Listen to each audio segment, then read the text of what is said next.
Mocktail. And I'm Alexis Simone. And this is the Soundwaves Podcast. Where we dive deep into the rhythms and stories that shape our world. Cheers, sister. Happy birthday! What? It's my birthday. Hey. It's my birthday. Hey. Y'all, I love birthdays. Hey. They're always a great time. Yes. So I'm excited. So this is Alexis' birthday episode. Drop happy birthday down below. And thank you. Like, comment, and subscribe. Period. Facts.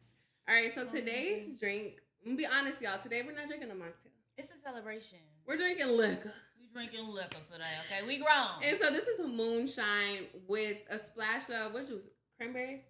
Yeah, it's a strawberry, muscadine, and raspberry. A moonshine. Mm-hmm. By her secret admirer. They made it for her. And it was really good, so we wanted to put on the show. And then, I mixed it with a cranberry sparkling water. I'm excited to taste it. So, go ahead. Let's go ahead. Because it's filled to the rim. We was dying to taste it because it's spilling all over the place. Facts. So, fun little story about this moonshine, y'all. This man, I work at an autism clinic, and his son used to be enrolled in the clinic, but he isn't anymore. But I guess he still remembered me, had a little thing for me. So, on Halloween, he came to the job and was dressed up, y'all. I'm talking about tie, button down, what's the little hat called? The little fedora hat. Oh. And a whole trench coat with the dress shoes on. And was like, this is for you. And I'm thinking, okay, like you're just bringing me, because he's made it before, like some moonshine, wine, he does both. But I open it up and it's 6 like custom made moonshines in these very fancy mason jars. They were beautiful jars. Yeah. And on top was a letter that said, your boo bag comes with dinner. And it was his phone number. I did not take him up on his dinner. But these moonshines, y'all. They're really good. We did a taste testing of all 6 for our friend's 30th birthday. They were so good. So Zoe ended up taking one home. I gave everybody one because I don't need all that. But it's good, y'all. Yeah, this muscadine is really good. The fact that he makes wine and stuff, I'm like, she don't want your number, but I would like to purchase some. We got some buyers. So we'll get back to you on that for sure. Yeah, it was a really sweet gesture. I was very grateful about, he was like 50 and up, and I'm just like, I'm okay. Thank you, though. Yeah. It was sweet. It was sweet. All right, so today's icebreaker is never have I ever. Interesting. We want to make it fun. We haven't played this game in a minute. We haven't. There might be some things we've added to the never have I ever list that we've done. So right. Let's get into it, sister. Since then. Okay, so for the first one, never have I ever been in public in the nude. No. You? No, but like, does using the bathroom outside count? Oh, I guess so. Then we be in nature doing what we gotta do. Y'all know you might be coming from the club, restaurant, whatever, the lounge. Hey, I said we be in nature, like our that too, but our hikes. If you gotta pee on a hike, you gotta pee outside. But I don't know what ratchet stuff she's talking about. I can't recall. I really can't. When you be needing to pee, you gotta pee. So, but yeah, we do be outside in nature doing that. Okay, next one. Never have I ever gone on a bad date. You can answer first, too. I'm thinking, no. Okay, a bad date? I went on a date where we ended up ending the night with an argument. That can be considered bad. That could be considered bad. But I feel like it's, that's considered bad. That is true. But we were in a relationship, so it's like, oh, I'm just meeting this person. Yeah. That's what I'm like. And that wasn't the date. Like, the date itself was nice, then no. It just didn't end of it. Then maybe, no, I haven't had a bad date. What about you? I don't think No, I've never been on a bad date either. Okay. All right. Never have I ever sent a risky text. Yes, I do that a lot. It doesn't even have to be sexual, you guys. I'm not talking about that. But it could be just risky. Could also be like expressing yourself in a way that you don't know where that's going to go. Facts. I've done that before. And literally through my phone. Like, I don't want to Or shooting your shot. You might not know where that's going to go either. That could be risky. That could be. Yeah, so we've done that. Okay. Never have I ever been friend zoned. No. Yes, I lied. Tell us. Yes. So, me and him had actually gone on a date before. He expressed interest multiple times, and we probably did, like, talk off and on for a little bit. But when I was ready to talk back to him, he was like, nah, like, he's good. Like, he was like, I'm not on that anymore or on that right now. And I was like, damn, like, you really gonna turn me down? But I still ended up being his friend because I didn't give a fuck for real. Yeah. I didn't actually want to be with him. It was on something like, I'm bored. let's entertain each other. Is this a... What? Is that... Yeah. Oh, okay. Yeah. So yeah, he brings on me after the fact because I guess he might have peaked game. He must have been like, she don't like me for real. Yeah. She's just here. And I think we were like, well, that makes sense that it ended up like that because she was bored. She didn't really want that man. Yeah. So that was my time. You never got friends on? I don't think so. Okay, last one. Never have I ever been caught by my parents doing something inappropriate. Yeah. I got a badass whooping. I was so sad. Damn. It was really bad, y'all. It's like I'm a big writer. I wrote everything down back then too. So I wrote it down. She saw it on my bed. She was like, and I was asleep. Yo, she put herself in jail. You wrote it down. What the heck? I was reminiscing on it. I was journaling. And I fell asleep and left on the bed. Wow. I don't know. I have a nosy kink. I'm not gonna lie. But I feel like my parents did a good job minding their business. Like, they would never go through my phone, nothing like that. So I would like to keep that same respect when I'm a mom. Yeah, my mom never went through my phone either. Well, not but to my knowing. reading your notes. Yeah, I don't know what possessed her to do that. But I guess she just maybe was walking by and seeing a word that kind of had her like, what the hell is this? So, yeah. But she never went through my phone or nothing like that. That's funny. I'm not going to do that to my kids. But please don't be out here doing this. Oh, my gosh. Please. Okay. So that was a cute icebreaker. I'm feeling this drink a little bit. I'm not going to lie. Yeah, I'm not going to be able to drink this whole thing. I'm going to be too lit. We got to bring that back some more, though. I do like Never Have I Ever. She does a great job at our icebreakers. It's you know? fun. Thank you, sister. Yeah. So, this episode is her birthday episode. So she doesn't have any idea what the questions are at all. Wow. We also asked our followers on our Instagram at the Soundwaves Pod to give any questions if they would like to be a part of the episode. So we definitely have some from them as well. We're going to do half and half. Some are from me and some are from the audience. Like I said, make sure you like, comment, subscribe. And so we're going to start lighthearted. So this is a similar question that Lex asked me when it was my birthday episode, and I want to know her answer as well. Okay. So what advice would you give to your 18-year-old self? Okay, so my 18-year-old with all the knowledge you have today. That it really is okay if somebody does not like you. So we've mentioned in the past, especially this episode before this, that I come from being like a people pleaser. And so 18 was probably like a big year of that because transitions are being made. I had just went through like a very terrible breakup. That story time is also one of our other episodes. Mm-hmm. So it was like a rough year. And with all that chaos still going on, I was still focused on like how people perceived me and being liked, right? Like I was still like doing transactional things for people because although I'm going through a lot, like I don't want to lose the people around me. And so I would just say like that's probably the biggest advice I would give her is like it's okay if people do not like you, and it's okay to kind of go through what you're going through and feel it and not be worried about other people, consumed by other people. Like it's okay. The people in your life are the people supposed to be in your life, and the ones who are not are not. So yeah. Would you say that the people pleasing and stuff in the performing could be a way of like avoiding what you're going through also? Because you say you were going through a lot and also overperforming for people around you. I think so. It's a big correlation, I think, in some circumstances because it's easier to tend to others versus like dealing with your own drama inside yourself. Yeah. Of course, like in my personal individual time, I probably still was dealing with those feelings and emotions, but I was also like, I'm okay. Like, this person needs me, or I need to be doing this, and I have so many other things to do. Like, it's fine. And was just brushing myself off to the side, trying to avoid those feelings, trying to avoid that hurt, and just, it's easier to just focus on other people when you have a lot going on, I think. It's, like, more comfortable, too, because you don't got to deal with your own trauma and BS. Like, it's just like, I don't want to open that door right now. It already hurt enough. So, I think the two did correlate.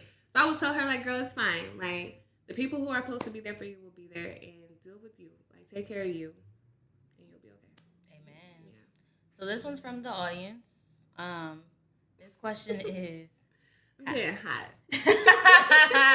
Girl. This is liquor. It says, how has being a mother changed your mindset? I don't know, because my friends have always joked that I've always been like a mom. for years, like even in high school. And then my friends from college would say the same thing in college. So I don't know. Like, I guess. Okay, yeah. Let me think, y'all. I think it could be your confidence. It could be how you carry yourself. It could be how you think about the future, whatever. I think, okay, so this is a little bad, but before I had a child, I was very okay with dying at any point in my life.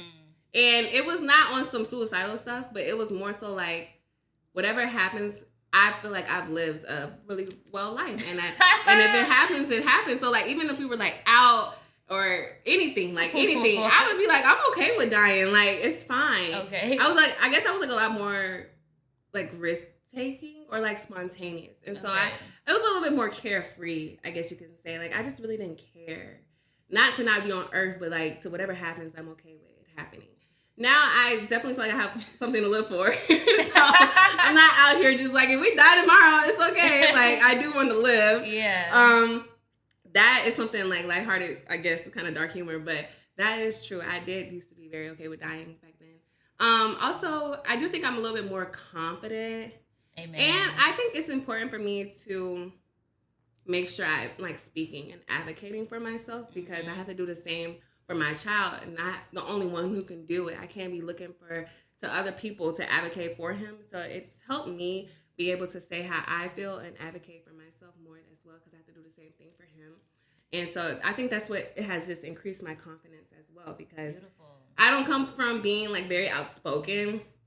I was not raised like that. My family is not like that at all either. And so that's like something I really had to like pull myself out of. And so when I first had him, I was like, this is so new. Like, having to like say how I feel and like say what I want for him and things like that. So I think that was a confidence booster. That was good, sister. Yeah. Okay. So this one might be similar, but maybe not. It is, when it comes to the women you've grown into, what are you most proud of? And that's okay if it's similar. What I'm most proud of? I think I'm most proud of like knowing the correlation of anxiety and not being aligned with myself. And so it's such a big correlation when you feel anxious, because it's more so, I think for me, it was geared to like not doing what I was supposed to be doing, or not doing what I wanted to do. Like, it was just out of alignment. And so, and that's when I would probably feel the most anxious. Like, I know I'm not supposed to be doing this, or I don't want to do this, but I'm saying yes. And now I'm like, my whole day is like anxious or rushing or something like that, because I didn't have no business doing this in the first place. So, or just doing something that's out of not what I want to do, out of alignment, and not maybe to my authentic self. I'm most proud of that realization, because it makes me want to be more of my authentic self at all times, because I don't like anxiety. I don't like that rush, that adrenaline pumping, and like, I don't know if you never had anxiety, maybe you don't know, but that anxious feeling, it is so uncomfortable, and I hate the way what it does to my heart, and I used to project it as well, and so I don't like how that looks on other people, because I know I was projecting it. Like, I'm feeling all this anxiousness, and I'm really putting it out there, like it's radiating off of my body, so I know you feel it as well if you're like around me and stuff like that. And so I didn't like that, and I like that I realized being authentic to me is what helped me be my like best self, calm, confident, fun, just natural. And so I think that was important. That was a good lesson. Beautiful. Yeah. That reminds me of when we were at Change Church this past Sunday. Loved it. Yeah, for real. One of the things Pastor Darius said was like, blessings fall on those who are in their most authentic self. Like, they're not gonna find you when you out here not aligned with who you're supposed to be or who you're called to be. Yeah. So that's good. That's good. That's right. good. That's true. That was good. We still got to debrief about church, y'all. It was so good. But it was really, really good. My biggest thing was the that, and then the difference between seeing and having sight and stuff like that, and having to have a vision. Yeah. Because like back in the day, I was very big on going with the flow. What that look like, I can't tell you. You got to create the flow. Right. What is the vision if you just going with the flow? Yeah. It is not one. You have to really create that. Yeah. Check out Change if y'all haven't, y'all. For real. We're newbies, but it's been good. Yeah, it has. Okay, this is another one from the audience. Okay. Would you say speaking is your gift? I think it maybe one of them. Okay. I have not perfected it, but I think it comes natural to me. I've always been very big on talking. I'm not really shy when it comes to speaking. If you ever see me out and I'm acting shy, it's just 'cause I'm not in the mood. Like, I'm really not shy for real. So I think it's definitely probably one of my gifts. Like, I do enjoy speaking, and I do enjoy hosting, asking people questions, having conversations, getting to know people, picking their brain. I do enjoy speaking. And so when I was working at one of my jobs and I had to do like events and actually do seminars and PowerPoints, like, my mind will tell me, oh, I'm nervous. But then after a few seconds, I'm like, girl, please. Like, let's go. Let's get this over with. Yeah. I do enjoy it. It's fun. Okay, period.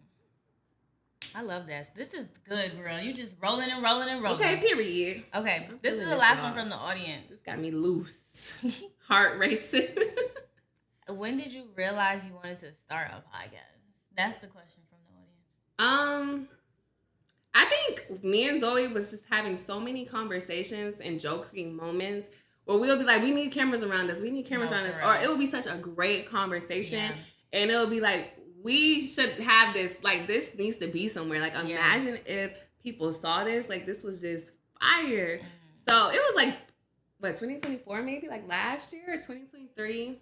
When it was probably 2023 when we kept saying it. Like, Zoe will always be like that. Like, we'll be in a car and she'll be like, girl.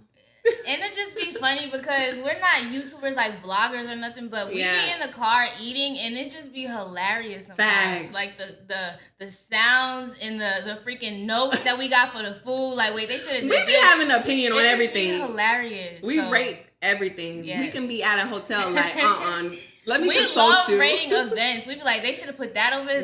They didn't have no signs outside. Like, what happened? The parking. Little y'all we just love going and going and going. Signage is our biggest thing. For real. We like aunties. Where are the signs? Where are the signs? But yeah, so it was probably that moment where we were like consistently having conversations. Sometimes even our conversations get so deep and we'll be like, that was, like, imagine, like, somebody has to relate. So it was around that time. And so last year was when we finally took it seriously. Yeah. Put it into fruition. About to be on our year. Next month makes a year, so... Yeah, period. I can't wait. Okay, so this is the last question before we get into our moment. All right. Okay, so what are you looking forward to in this new year for you? I learned that lesson of the correlation between anxiety and being authentic to myself more so this year. So I'm excited to see next year the benefits that come from being my authentic self. I'm excited for the opportunities and the connections and things like that. I feel like I've already begun a taste of it these last 2 quarters of the year. But I think next year is when I really will be like honed in on it. Like, I'll be able to walk in it more confidently. Like, girl, you're not new to this. You're true to this. You know what this is. You know you. And so I'm excited to see those blessings and those rewards and opportunities that come from being my authentic self. And just where it will take me. I love life and how spontaneous it can be. Yeah. And, like I mentioned, running a 5K was not on the bucket list. Like, when you enter the year and people say, I have all these goals. Like, this year I really didn't have that many specific goals of things that I wanted to achieve. And so I kind of just let the year play out and see what happened. And it was great. And so I'm excited to see next year, like, what will be welcome to me living like this authentically. So yes. Amen. I'm be 28, so very grown, very tea. Yeah, very grown, very tea. Yeah. Okay. Y'all know how we get. I'm getting closer to 30. I don't like talking about it. I love talking about it, as you can see if you be watching here. Thanks. Okay, so for our moment, if you haven't been here, welcome. Thank you so much for coming, for watching, and for staying. So the moment is going to be, name a pivotal moment for you within the last 5 years of your 20s. Ooh, a pivotal moment? Besides becoming a mom. Something that really, like, it could be a hard lesson that was like, wow, and it, like, really changed the way you move or anything like that. Ooh. A pivotal moment. Okay. Awareness is big. So I think a pivotal moment for me these past 5 years is, one, my control issues. much time that it takes up as well. And realizing how I'm speaking to someone is out of control. Just projecting all of that. I think becoming a mom in my early 20s was not on the bucket list. And so adding that into someone who's already very particular about how they like wanted things and liked things and maybe just how I saw my life being, it kind of just increased the control times two, because it's like, oh shoot, like this is unfamiliar and this is uncontrollable. Now I have somebody to actually take care of, and so now I have to do this and that and that. And so doing that with a partner, I think was like a little hard, because I come from like a family where I did a lot by myself. Not saying I didn't have nobody taking care of me, but I was very emotionally independent, physically independent. When it came to everything, I was kind of doing it on my own and didn't mind. I didn't ever really want to ask somebody for help. So that's kind of what it was too, having a kid at first. And so I think a pivotal moment is just being aware of me trying to control every little thing. It's taking so much time, and I don't have any time for anything else, because I'm like, I want to do this, I'm going to do that. And I'm not asking for help. That part. Not necessarily because I didn't need it, because I was just okay with doing it by myself. Okay until I'm burnt out, or just like trying to figure out how I can squeeze a little bit more time to do things that actually do matter, that is towards a goal. And so I wasn't having that time, because I'm trying to do everything by myself and not asking for help, and just thinking it's supposed to be one way. Like my way is the way. It is the only way I know. So that's why I'm okay with it being the way. But no, it doesn't always work like that. And she doesn't even complain about doing everything, but it's like the cute little things, or like the self-care, or even taking the time to not do anything. It just falls off the list. Yeah. And it's like she's not complaining, but you can also see how it's impacting her. So I'm glad that you realized that. Yeah, that was probably within this past few months. Talking about the last 5 years, but you got to reflect on how you've been operating. I've been seeing it and how it reflected in the past 5 years, for sure. Like, it was not probably the best route, but I need to, go through it so I can better and not do it anymore. So right now I'm kind of unfolding that and unpacking that, learning it, so I can be open and accepting to other ways. Yes, and making space for help. Yes, making all the space things. for help, and just prioritizing my time a little differently. Yes. Okay. Well, cheers. Yes. Cheers to 28, sister. I can't believe I told y'all my age. I know, right? A lady never tells. It's okay, sister. But no, I appreciate y'all. Thank y'all. Yeah, thanks for riding away with us. We'll see y'all next week. Same time, same vibe. Bye.